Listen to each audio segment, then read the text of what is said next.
Armoor division పరిధిలో ఈ police మరియు RTA combined special drive June మొదటి వారం నుంచి మొదలైంది.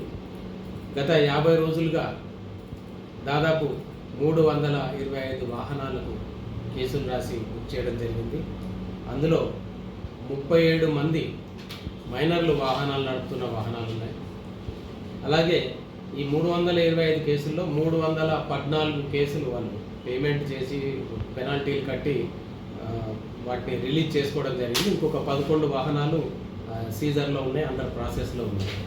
అలాగే రెవెన్యూ పరంగా చూసినట్లయితే ఈ 50 రోజుల పీరియడ్లో 314 కేసులకు గాను 24,18,435 రూపాయలు 24,18,435 రూపాయలు కలెక్ట్ చేయడం జరిగింది పెనాల్టీ రూపంలో.